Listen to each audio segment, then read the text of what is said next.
每次来到这里，我想的东西很多了。我的父母可以说劳苦的一生，特别是在这个50年以前，从这个韩国出来以后，可以说是低着脑袋过日子的。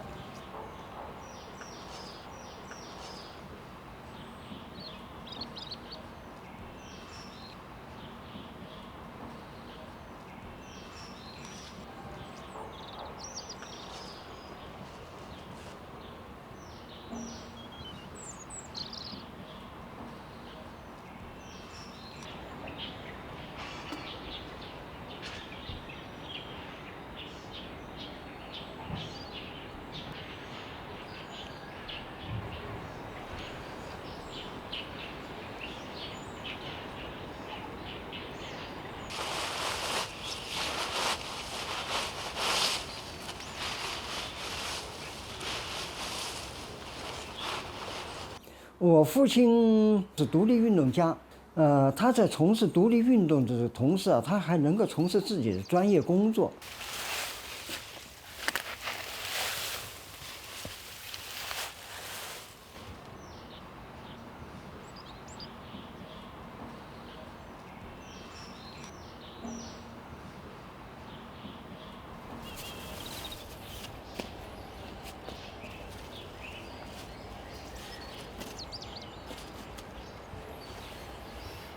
对这个故乡的怀念呢，只能是在他这个内心里面，但是那个时候不可能，所以很少对我们说这方面的事情。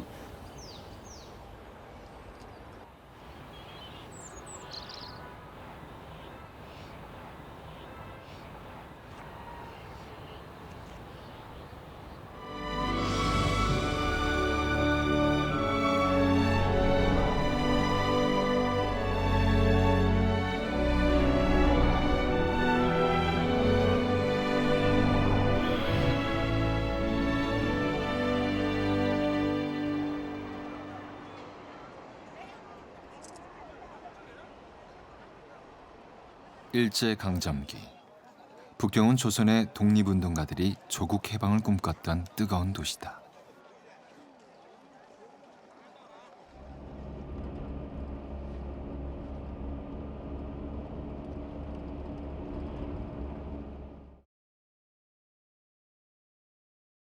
이곳에 머물렀던 한 사람의 기억을 만나러 가는 길. 네, 안녕하세요. 안녕하세요. 예, 한국에서 왔습니다. 欢迎欢迎， 예. 请坐， 예, 请 예, 坐。 감사합니다. 네.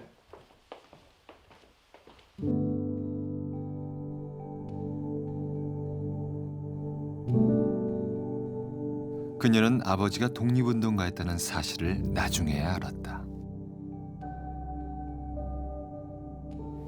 因为小的时候不知道他在独立运动里有这样多的这个英雄的行为，所以在心目中好像他和别人的父亲也差不多。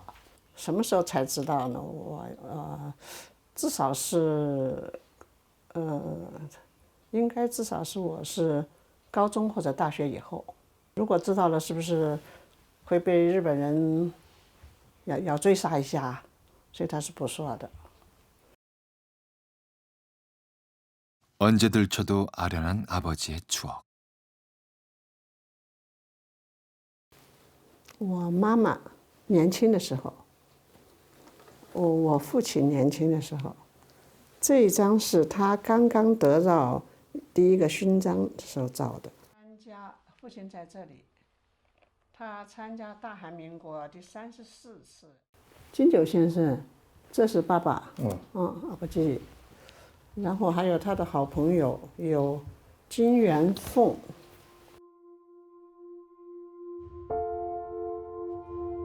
뒤늦게 한 아버지의 또 다른 이름, 독립운동가 류자명. 因为父亲以前说过，有的时候他说是亡国奴，你们不知道做亡国奴的味道吗？所以做亡国奴，所以他必须要独立，韩民族一定要独立，我们不能当别的国家的奴隶和亡国奴。 독립만을 바라보고 이국으로 온 아버지의 삶은 어땠을까?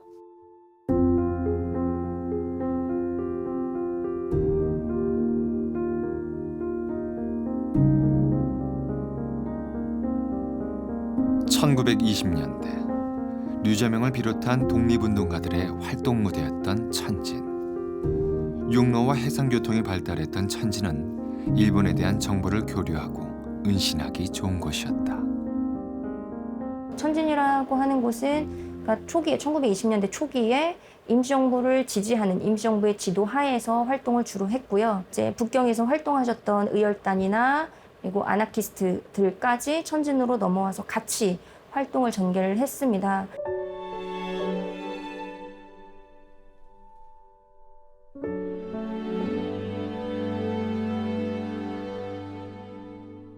天津有外国人租界嘛，这是法国租界的一个地方。这一带是20、30年代啊，韩国独立革命者在这儿活动的地方。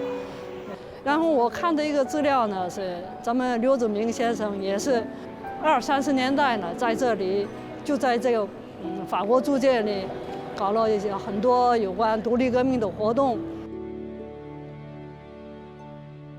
当初韩国独立运动者在这个法租界是一个经常参加活动的地点，而且我知道了，我父亲在这个地方见到了独立运动者的这个无政府主义的一些同志吧。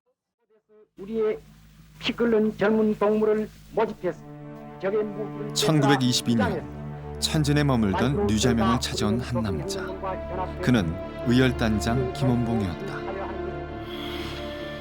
류자명은 김원봉의 제안을 받아들여 의열단에 합류했다. 그것은 운명과도 같은 만남이었다. 일제 고위 관료를 암살하거나 침략의 본고지에 폭탄을 던져 무력으로 저항하던 의열단. 의열단에는 이론가 류자명이 꼭 필요한 이유가 있었다. 그 당시 이 의열단은 대단히 어려운 입장에 처해져 있었는데 의열단이 처음 만들어지게 된 것은 이제 1919년에 저 만주에 있는 길림성에서 만들어지게 되지요. 그 뒤에 이제 여러 가지 의열 투쟁을 했고 또 그런 의열단의 하나의 전기가 됐던 것이 황포탄 의거라는 그 의거를 계획을 하게 되지요. 황포탄 의거가 일어난 건 1922년 3월. 여기서 의열단은 예상치 못한 위기를 맞았다. 의열단은 오성윤과 김익산이 일본 군부 대신을 향해 총구를 겨눈 순간 빗나간 총탄은 근처에 있던 외국인 여성을 향했고 사망하고 만 것이었다. 의거의 실패는 비난이 되어 쏟아졌다. 의열단의 황포탄 의거 계획이 실패함으로써 사실은 임시정부도 상하이에서 독립운동하기에 굉장히 어려운 여건을 맞이하게 되는 거죠. 그러니까 그 황포탄 의거의 실패가 우리 독립운동계의 내분으로 빚어지게 됩니다. 그러니까 그 당시 김원봉으로서는 무언가 황포탄 의거의 실패 이후에 의열단의 방향전환이 필요하다라고 상당히 느꼈던 터에 이제 최고의 이론가인 유자명을 만나게 되고 그 유자명을 의열단에 가입시키도록 하는 것이죠. 은밀히 활동했던 의열단의 특성상 그들이 남긴 자료는 많지 않다. 그런 그들의 투쟁과 류자명의 삶을 증명하는 특별한 기록이 독립기념관에 보관되어 있다. 류자명이 삶의 끝자락에서 직접 써내려간 독립운동 일대기. 한 혁명자의 회영록. 그 안엔 의열단에 대한 류자명의 치열했던 고민도 담겨 있다.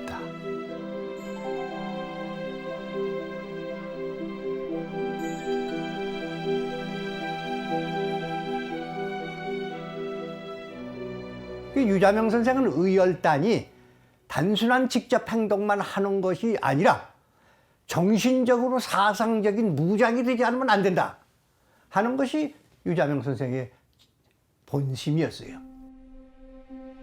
류자명은 투쟁의 정당성을 알릴 선언문 작성의 적임자로 당대 최고의 역사학자 단재 신채호를 떠올렸다.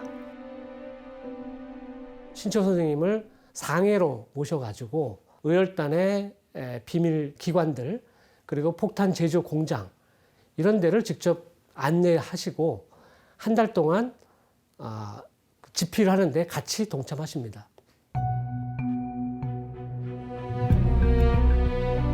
의열단 선언이라고 불리는 조선혁명선언. 장장 6,400자가 휘몰아친 견고한 문장은 그들의 투쟁이 곧 만명의 조선인을 살리고 독립을 앞당기기 위한 마땅한 이름을 세상에 천명했다.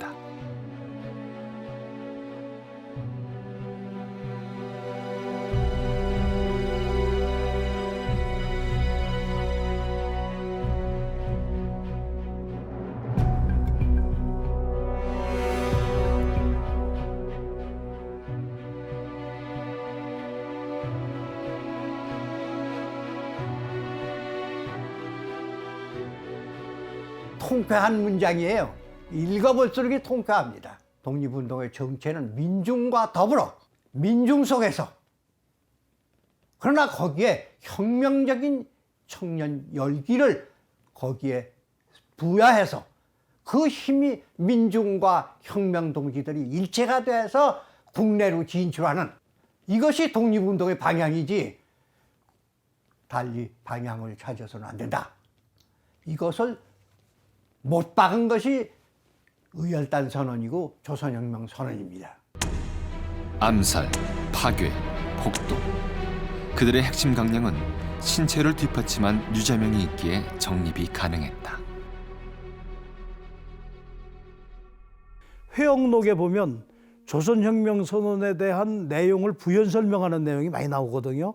이것은 직접 조선혁명 선언의 기초에 깊숙이 개입하지 않은 사람은 설명할 수 없는 내용이 거기에 나오고 있기 때문에 조선혁명 선언의 집필자고 실제 문장을 만드는 것은 신채호지만 그것을 가능하게 만들었던 그 어떤 사상적인 조력자는 유자명이다. 이렇게 말하는 것이 절대 틀리는 과도한 이야기는 아닙니다.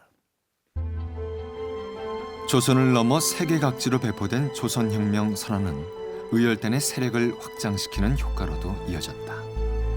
창설 당시 13명이었던 단원은 선언문 배포 후 100여 명이 넘게 늘어난 것으로 추산된다.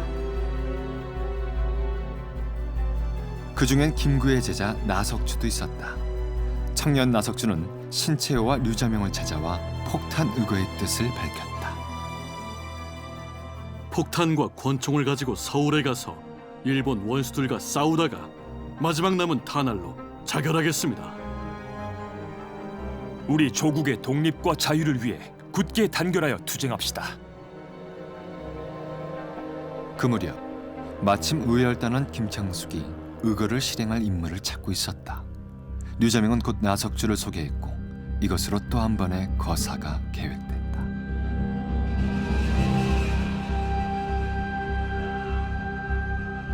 김창숙은 독립자금으로 사던 권총과 폭탄을 나석주에게 건넸다. 나석주가 폭탄을 던질 곳은 동양척식 주식회사와 식산은행, 조선을 수탈하던 대표 기관이자 원망의 대상이었다.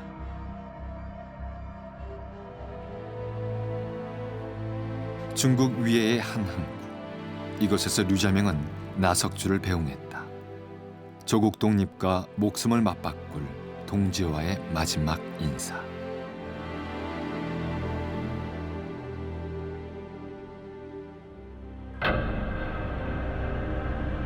류자명은 나석주의 참혹했던 최후를 며칠 뒤 신문을 통해서야 접할 수 있었다.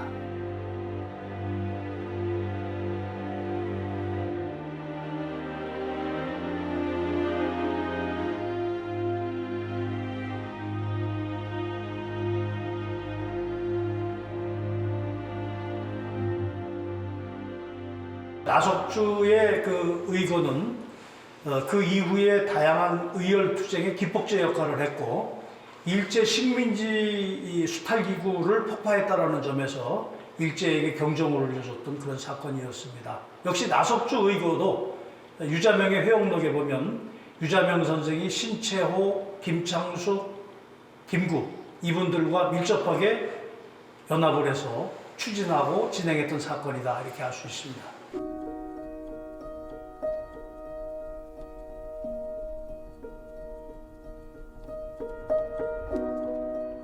의열투쟁의 한가운데 냉철한 일원가로 섰던 아버지 류자명. 그가 험난한 삶을 버틴 힘은 그리움이었다. 今天走访了100年以前，这个父亲和独立运动者来进行这个独立活动的重要地点。那么跟义烈团和其他所有的这个爱国者一起奋斗了几十年呀，一直到民族独立。那么这几十年来呢，因为他要从事这个独立运动，所以他从来不可以跟他家里的人联系，就是他心里他的家乡，他的家人，他的留在老家的这个孩子啊，还有这个他的妻子，他的心里一直在怀念他们。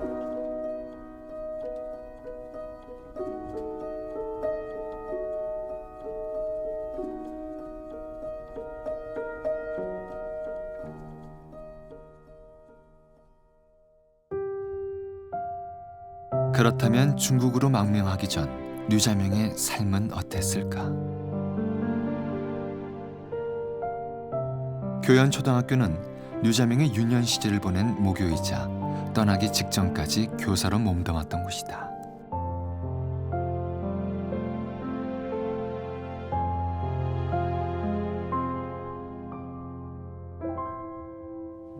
지금 여기 이제 역사관에는 역대 교장 선생님들 얼굴이 쭉 걸려 있네요. 제가 한번 100년이 넘는 역사를 간직한 학교. 그 안엔 잊혀진 세월과 함께 아픈 시대의 한 장면들도 남아있다. 그리고 류자명의 흔적도 찾아볼 수 있었다.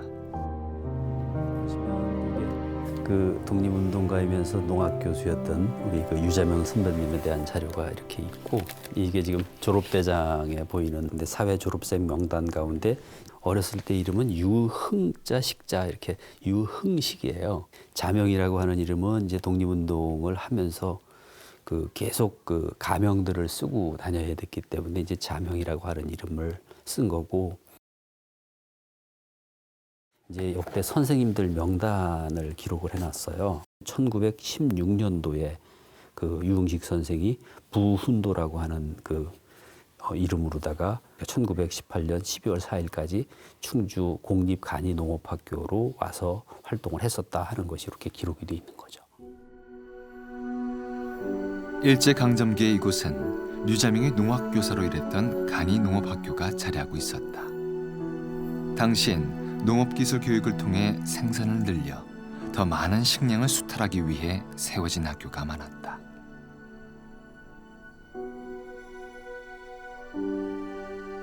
독립을 염원하는 민중들의 만세 함성이 가득했던 1919년.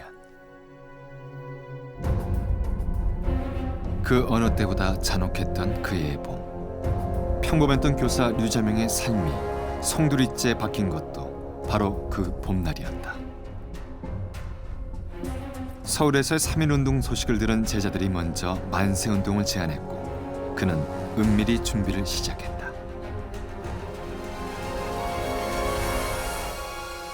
실행을 앞둔 어느 날 동창 황인성이 다급하게 찾아왔다. 그는 일경에 발각됐음을 알렸고 도망치길 재촉했다.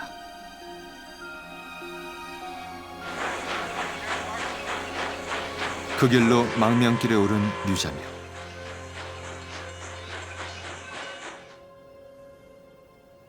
우연이었을까, 운명이었을까.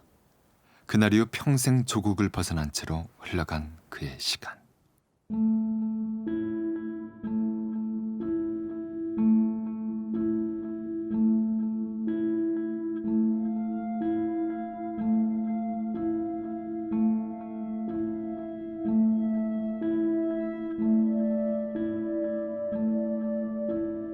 북경 2년, 천진 1년, 남경, 무한, 중경, 계림 2년. 류자명의 운명은 거친 대륙의 망명길을 헤매며 고된 독립운동의 여정 속으로 깊이 빨려 들어갔다.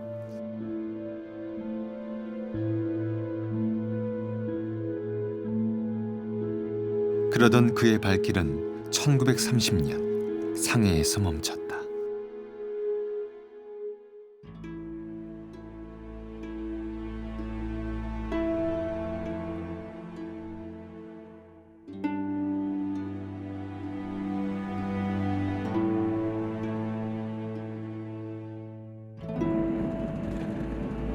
상해 중심부에서 약 30km쯤 떨어진 남상진.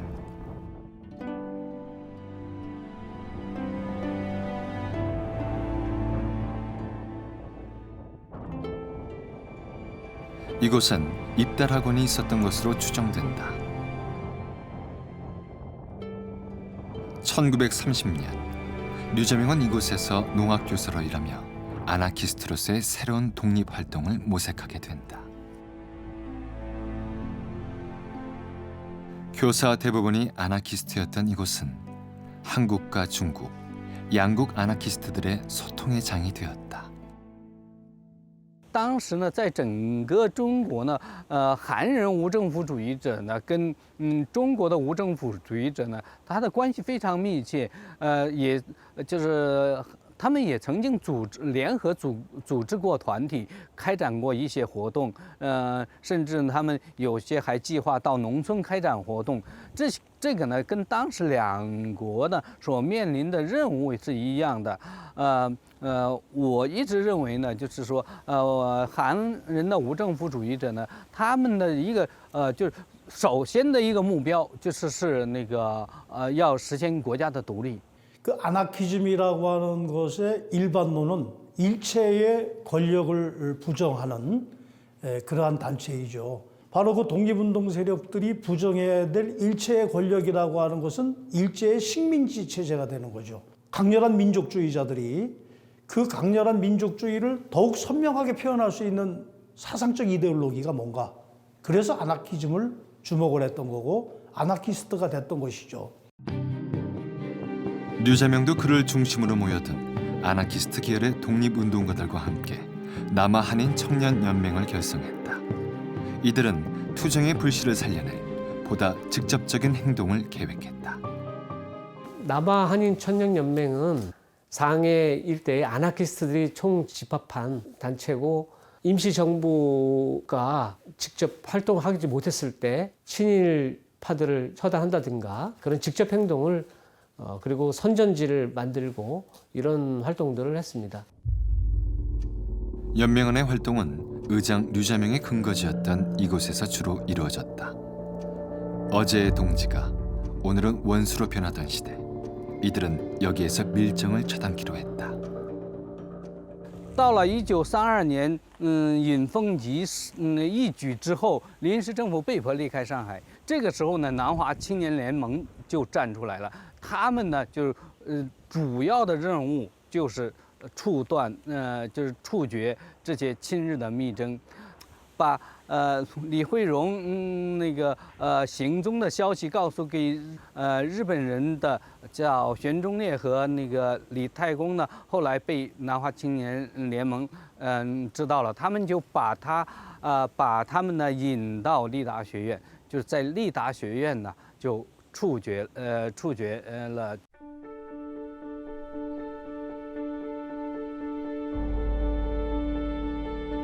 홍커우 공원이라는 이름이 더 익숙한 류신공원. 1932년 일ong의 생일 기념 행사가 한창이던 이곳에 폭탄 소리가 울려 퍼졌다. 폭탄을 던진 사람은 윤봉길. 당시 중국의 지도자 장개석은 100만 중국 군인도 해내지 못한 일을 조선 청년 한 사람이 해냈다며 독립자금 지원을 약속했다.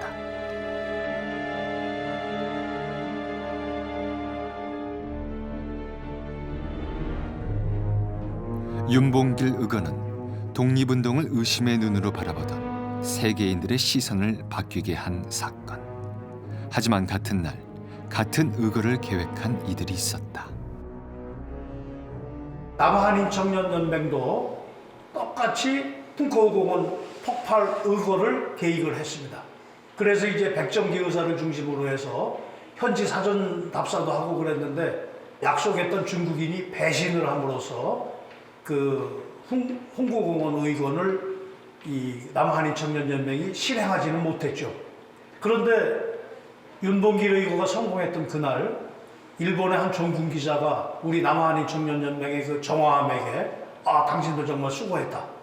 그러니까 한인애국단이 아니라 남한인청년연맹의 행위로 아를 정도로 남한인청년연맹의 활동이 대단히 컸다라고 하는 거죠. 류자명은 다시금 실패를 만회할 기회를 노렸다. 당시 이곳에 위치했던 6.3정에서 주중 일본 대사가 친일 중국 관료들과 연애를 연다는 소식이 전해졌다. 정보를 입수한 이들은 이른바 6.3정 의거를 계획했다.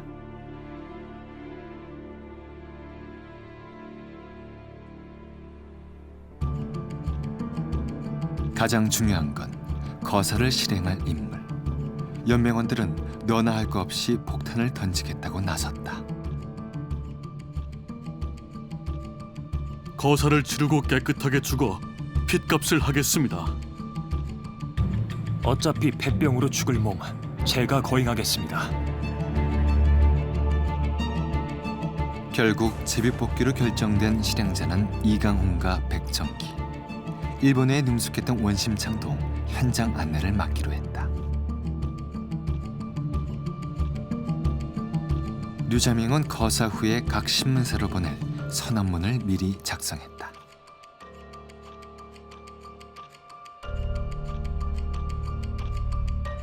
이들이 쓸 무기를 구하는 것도 의장 류자명의 역할이었다. 그는 매일 아침 연맹원들을 찾아가 격려했다. 훗날 이강훈이 류자명에게 보내온 편지엔 거사 당일 그들의 결연했던 모습이 생생히 담겨 있다.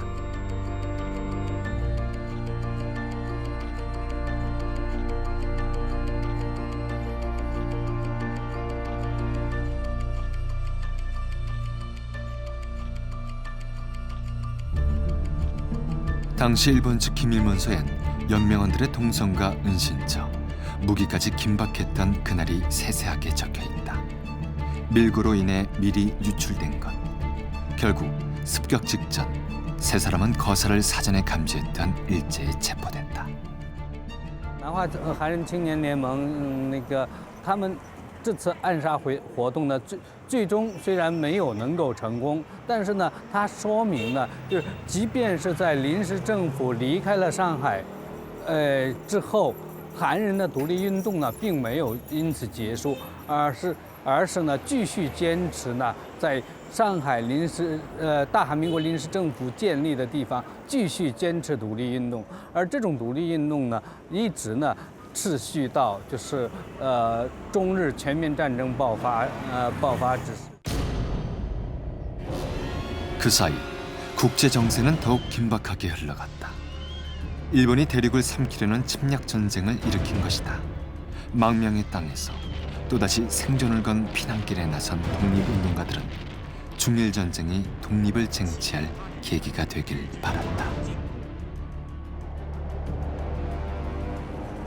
32년의 윤봉길 의거 직후에 임시정부가 상하이를 떠나서 이제 8년간의 긴 유란 생활에 들어가게 됐고 좌파는 김원봉을 중심으로 하는 의열단들이 새로운 그 개조 논의에 빠지면서 좌우가 서로 다른 길을 걷게 됩니다. 좌파는 좌파대로, 우파는 우파대로 각자의 우선 그 생존을 도모했던 것이 시급했던 시기이고, 이런 것들이 하나의 커다란 전기를 가져오게 되는 게 이제 1937년 중일전쟁으로 새로운 전기가 모색이 되게 됐다고 이야기할 수 있습니다. 당시 독립운동은 이념과 노선에 따라 김구를 대표로 하는 임시정부 계열의 우파, 김원봉을 비롯한 공산주의와 아나키스트 단체들의 좌파를 이뤘다. 좌파는 조선혁명자 연맹의 류자명을 비롯한 각 당의 대표들을 중심으로 연합전선을 결성했다.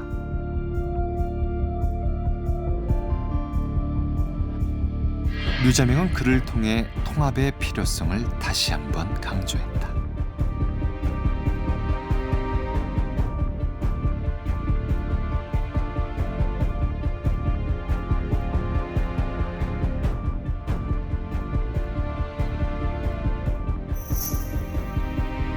이제 남은 건 좌우 간의 통합.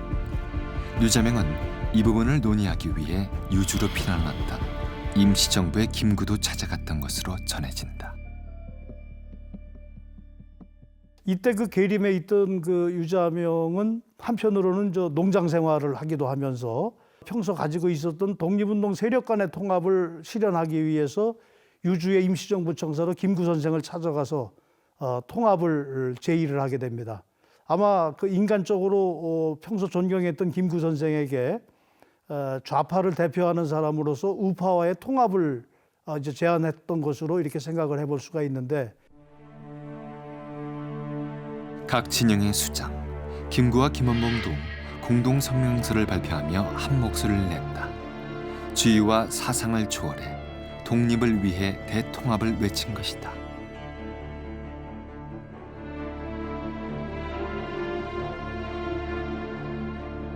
통합은 점점 많은 이들의 열망이 되었고 1942년 마침내 두 세력은 하나의 정부를 이뤘다.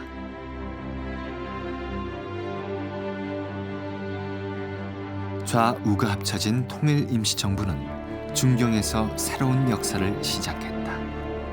류자명과 김원봉을 포함한 조선민족전선연맹의 16명은 임시의정원 의원으로 선출됐다.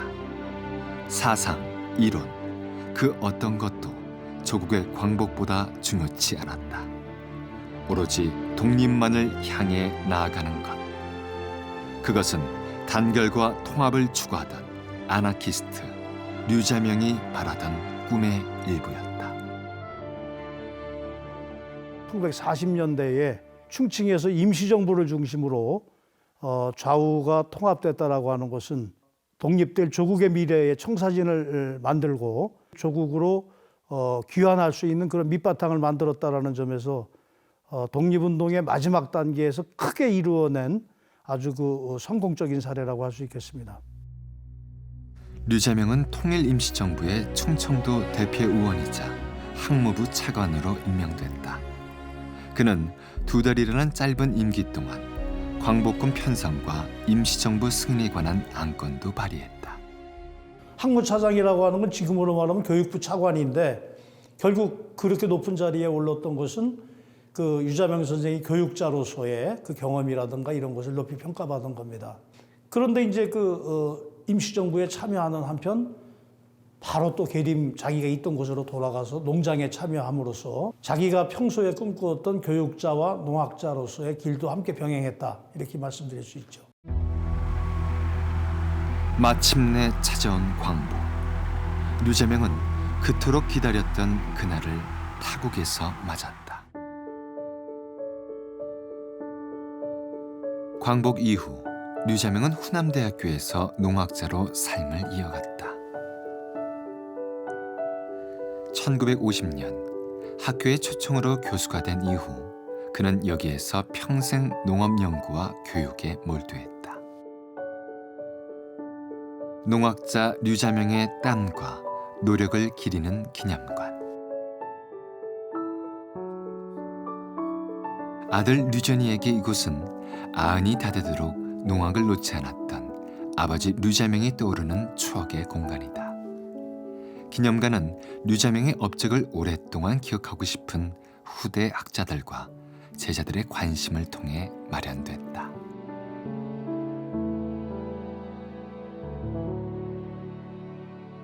这一部分呢是发表的是我父亲关于农业方面的一些论文，其中一个很重要的就是做了这个水稻起源的这个研究，这个马王堆汉墓出土了很多这个农作物，我父亲呢在这个研究这个农作物的时候呢，就遇到了一个水稻起源的问题。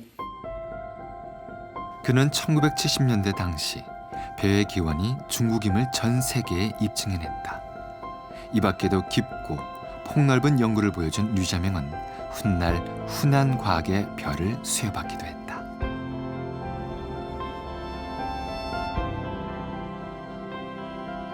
농학에 헌신했던 스승 류자명의 길을 이어가는 사람도 있다. 류자명의 제자 왕인재 교수. 我是入大学以来就认识我们刘教授，刘教授在我心中可以讲是站的位置是很高很高的。那么现在的话，在原来刘教授的基础上，我们后面有一大批的教授，继承刘教授的衣钵，那么将这个事业发扬光大。我的印象最深的在当时，一个是科研经费肯定是比较少啊。 第二个实验基地也很少啊，当时一个小小的棚，实现这个葡萄的1年6枝，结果这个都是我们学习的楷模。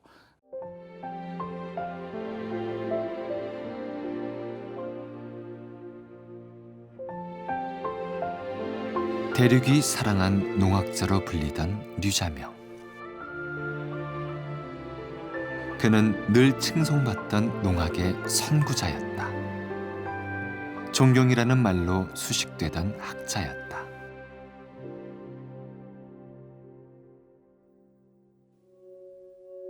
하지만 그의 뒤엔 가려진 눈물이 있었다.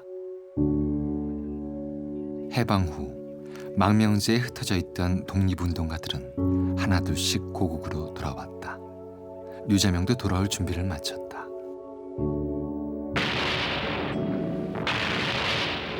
하지만 출국일이었던 1950년 6월 25일 비극은 또다시 조국을 삼켜버렸다. 그토록 꿈꿨던 해방된 조국은 영영 닿을 수 없는 곳이 되었다. 1950년에 유자명 선생이 중국과 대만에서의 활동을 청산하고 귀국길에 오르셔서 굉장히 부푼 마음으로 조국으로 돌아오는 그 준비를 하고 계셨는데 바로 그날이 6월 25일 6.25가 터지는 날이었죠. 그래서 조국으로 귀환하는 꿈을 접고 중국에 눌러 앉게 되죠. 그래서 이제 영원히 중국의 조선인으로 살아가는 그러한 계기가 되죠.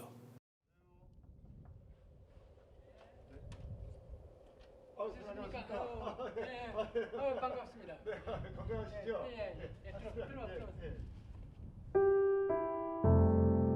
늘 사무치던 한 조선인의 그리움을 기억하는 사람. 전직 언론인 김영직이다.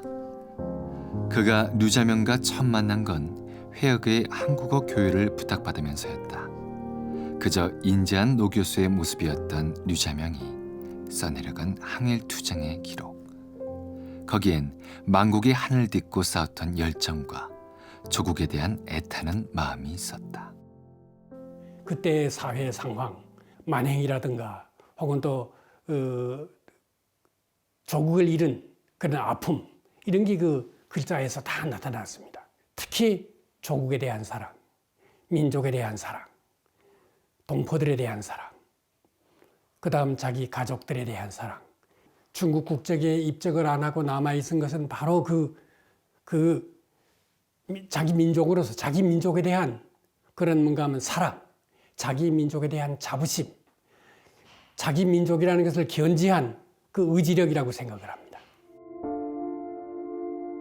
그의 기억 속 류자명은 몸은 이국에 남았지만 마음만은 늘 조선을 향해 있었다.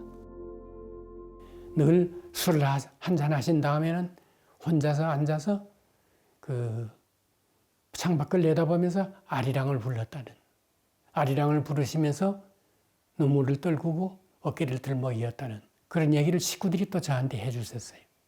그래서 제가 쓴 그 원고를 그때 그 유자명 선생의 그 친필 원고를 다 가져가는데 그 원고 뒤에 아리랑을 부름이라는 글자가 있습니다. 그게 내가 그 얘기를 들으면서 거기다가 잊지 않기 위해서 이제 뒤에 이제 어디에 그걸 써놓을 곳이 없는가 생각을 해가지고 그 뒤에다가 아리랑을 부름이라는 그 몇 글자를 제가 써였습니다. 조국을 떠나 해방을 맞기까지 백발이 되도록 또렷했던 류자명의 기억은 김영직의 도움으로 한 권의 자서전이 되었다. 그리고 그에게 들은 잊지 못할 한마디. 술을 한잔 하시고 그리고 얘기를 주고받고 이러는 가운데서 정말 제가 그런 얘기를 했습니다. 정말 이렇게 한평생을 고향을 떠나서 이 타관객지에 와서 이렇게 한평생을 보내셨는데 느낌이 어떠신가 하니까 정말 자기는 정말 오매에도 그린다는 그 말이 맞다는, 꿈에도 정말 그리고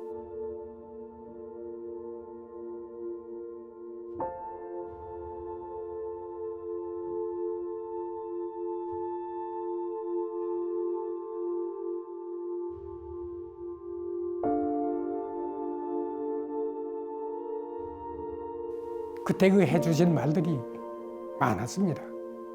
정말 저도 눈물을 떨고. 그래 그때 나온 얘기입니다. 달에 대한 얘기가. 그날 마침 우리가 술을 한잔하고 창밖을 내다보니까 둥그런 달이 턱 떠올라요. 그리고 유자명 선생님이 그 창밖을 이렇게 내다보면서 눈물이 흘썩 하셔가지고 하시는 말이, 나는 한평생 이 세상에 해 하나 달 하나인 줄 알고 살았는데 한평생을 다 살고 보니 그렇지 않고 달이 두 개더라. 고향에서 보던 달, 타관각지에서 보는 달이 다르더라. 내 머릿속에서는 한평생 고향의 달이 떠올랐다. 내가 이제는 내가 90을 바라보는 사람인데 고향으로 갈 길이 막막하지만은 머릿속에서는 그 달이 언제나 떠오른다는 그런 말씀을 하셨습니다. 고향은 달과 같았다. 닿으려 해도 닿을 수 없는, 잊으려 들면 매일 밤 떠올라 더욱 사무치던 달. 평생 그저 바라볼 수밖에 없었던 먼 곳의 달. 그의 마음엔 고향이란 달이 늘 비추고 있었다. 언젠간 그 애타는 간절함이 머나먼 고향으로 닿을 수 있을 거라 믿었다. 하지만 그리움이 된 시간.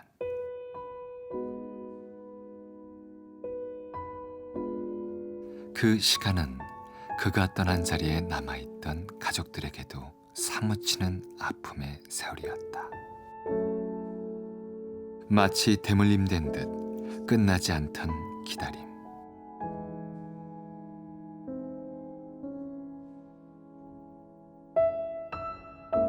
편지가 왔다고 돌아오신다고 해가지고 이 마을 주변 분들이 환영 행사 예행연두까지 했습니다. 저희는 전쟁이 났어도 오실 때니까 오실 줄만 알았죠. 나도 이제 할아버님이 계신다 하는 그런 희망도 가졌고 그랬었는데 영영 못 뵙게 됐죠. 어느덧 그때의 할머니 나이가 된 손자. 그의 눈엔 남편이 떠난 그날에 갇혀 살던 할머니가 아직도 선하다. 할머니나 저 가족이 이곳에서 이사를 가면은 소식도 못 전해주던 할아버님이 소식이 오면은 찾을 길이 없지 않습니까? 영원히 이별을 우리는 원치 않기 때문에 계속 이 자리를 지켰던 겁니다. 그 배내 쪼고리라 그러나요? 그 어디서 있던 거하고 결혼할 때 입었던 옷이라든가 그걸 계속 가지고 계셨어요, 장롱에. 이걸 왜 가지고 계시오 그러니까 이걸 가지고 죽을 때 이걸 덮고 죽으면 저승에 가서 할아버지를 만난댄다. 그런 이제 사연을 말씀해 주는 걸 이제 제가 들었죠. 그래도 그거를 돌아가실 때까지 그걸 유품일로 가지고 계셨었어요.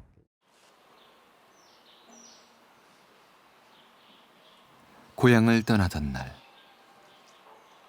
류자명은 어떤 꿈을 꾸었을까? 할아버님이 꿈꿨던 거는 아나키스트로서의 그 협동, 강권이 없는, 서로가 다 대우를 받고 서로가 존중하는 이런 세상을 꿈꾸신 분 아닌가 이제 이런 생각을 해봅니다. 그런 걸 봐서는 그저 통일이 돼가지고 보다 평화로운 세상을 만들었으면 싶었을 텐데 그게 이제 아쉽죠.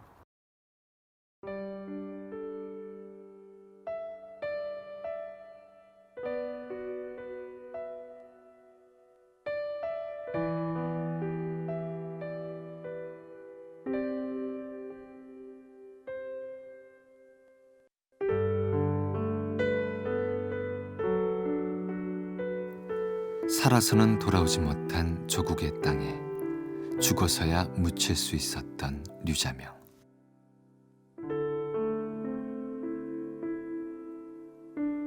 류자명이 꿈꿨던 진정한 해방은 이루어졌을까?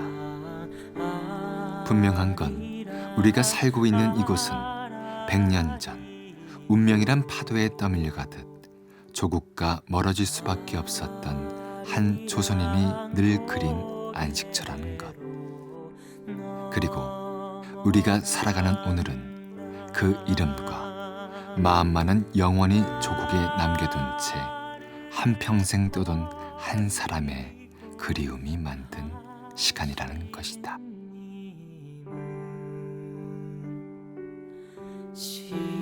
심리도 못 가서 발병 난다.